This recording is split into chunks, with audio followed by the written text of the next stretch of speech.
अच्छा भाई, आप सबके बीच में ये कृष्णा म्यूजिक सदाबहार के चैनल से आप सब के सामने आपके बीच में एक गीत जा रहे हैं रामायण से। हमें आशा नहीं, कोई विश्वास है कि आप लोग इस गीत को सुनेंगे और हम छोटे बच्चों को आशीर्वाद देने की कृपा करेंगे। हेलो।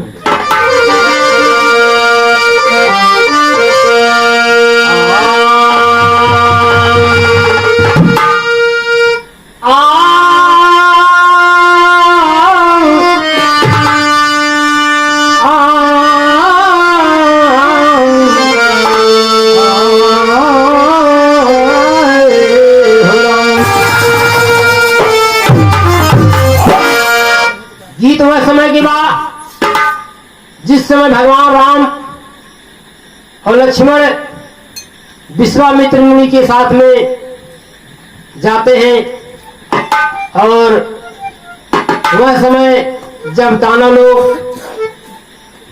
ऋषि मुनियों को जंगल में तपस्या या पूजा पाठ करने में विघ्न डालते थे। तो भगवान राम और लक्ष्मण उनकी रक्षा के लिए जाते हैं और जब चलते हैं तब गिरगा मास्टर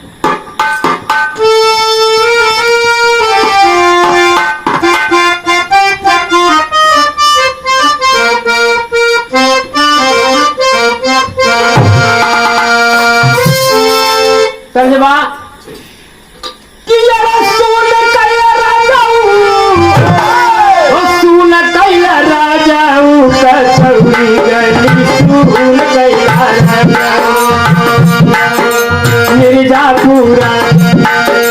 मिर्जापुरा कैला गुलजार हो कसौरी गली सुन कैला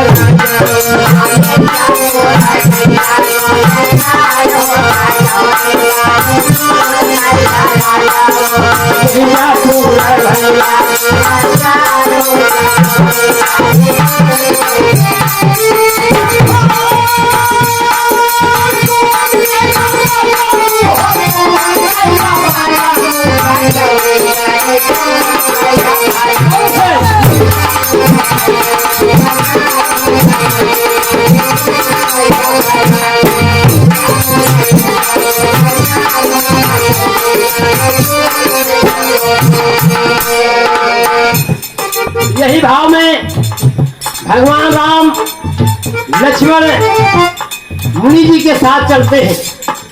कहना बा मास्टर,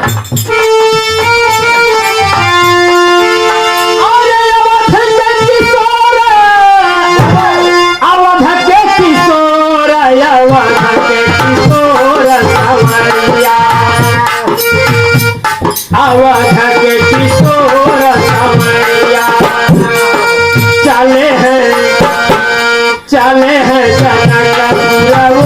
अवध के किशोर समरिया चले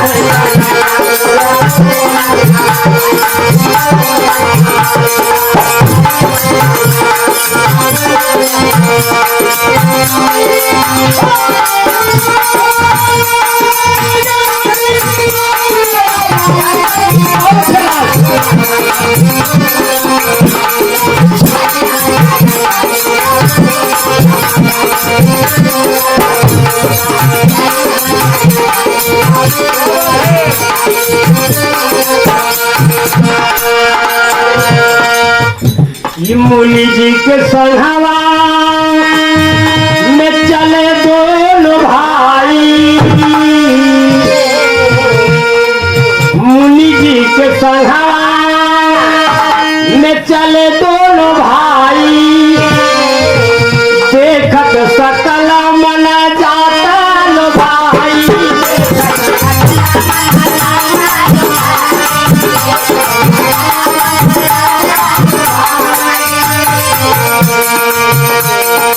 देखत सकल मन अरे जाता न भाई, अवध के किशोर संवरिया,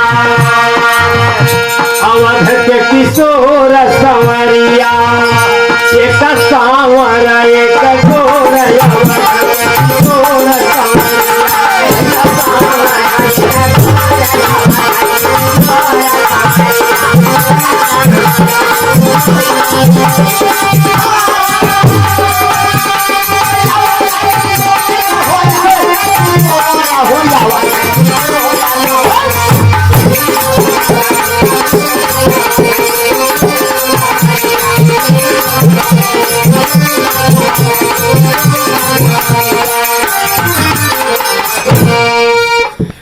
कहना बा गीत में कि आपस में भक्तिया जिस समय मुनि जी के साथ छोटे छोटे दोनों बालक जा रहे हैं, रास्ते में खड़ी हो जाती हैं औरतें और देखती हैं कितने सुंदर बालक हैं, इनके कोमल पांव हैं और चले जा रहे हैं, धनुष बाण है, लेकिन कहना बा कि आपस में भक्तिया करे सब गुजरिया कि अब ही तब बचवन के बारी बाबू मरिया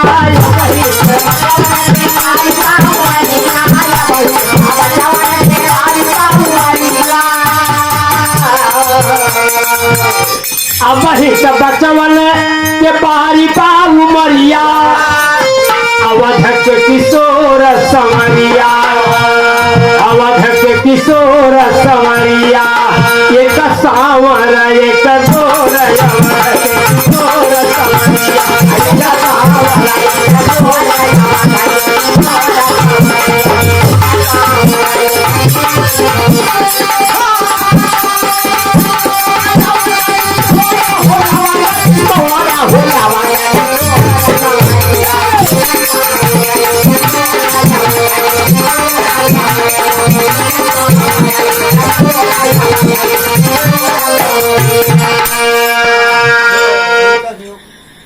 आप तीनों बच्चे जा रहे हैं, दोनों बच्चे जा रहे हैं, आपस में सखी सहेली सारी औरतें बात करती हैं और कहती क्या है मास्टर कि सीता के योग्य बर अरे भेजले विधाता। उस समय की बात है जिस समय जनकपुर में स्वयंवर रचा गया था और राजा जनक ने यही प्रतिज्ञा किया था और कहा था कि जो इस धनुष को तोड़ेगा उसी के साथ सीता का विवाह होगा। लेकिन अयोध्या में पाती तो नहीं गई थी, मुनि जी को खबर लगी, विश्वामित्र अपने साथ लेके चलते हैं, लेकिन जब चलते हैं तो वहां भी औरतें जब जनकपुर में देखती है तो कहती है कि सीता के योग्य बर अरे भेजले विधाता, बिन धनुष तोड़ले से जुटी है न नाता।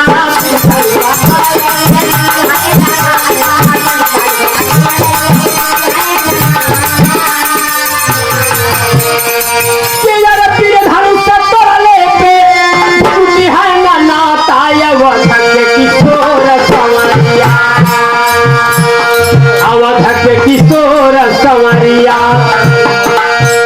पारी उमर बात छोड़ अवध के किशोर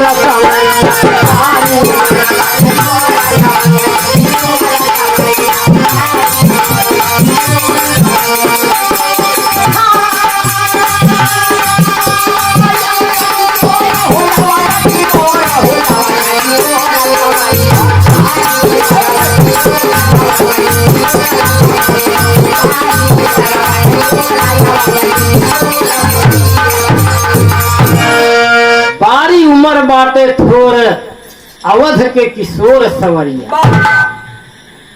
यही बात आपस में औरतें करती हैं जनकपुर की कि सीता के लायक तो मालिक ने भेजा है बस, लेकिन धनुष का लड़का कैसे तोड़े है। अरे भैया कहना बा गीत में कैली सीता माई गौरी माता के पूजनिया,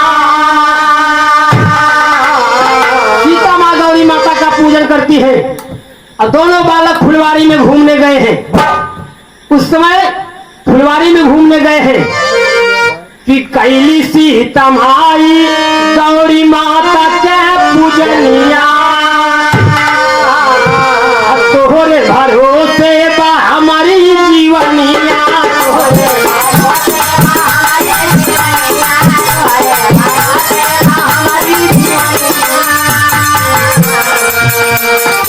तोहरे भरोसे बा हमारी जीवनिया अवध के किशोर संवरिया।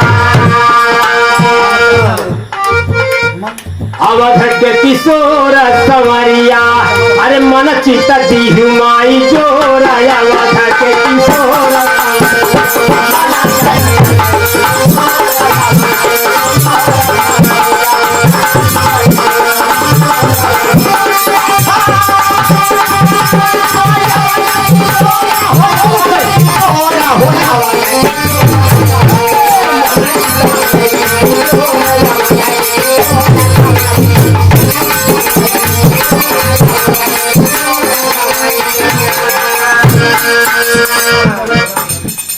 कि गुरु गणेश रामलाल भगवान परसोत्तम श्री राम जी ने धनुष का खंडन किया।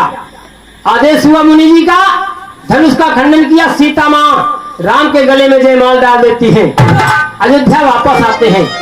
कवि भाव गीत खत्म करते हैं। आखिरी गीत बा गुरु गणेश रामलाल तोहरी सरनिया यादव कवि चंद्रिका के छूटल लिखनिया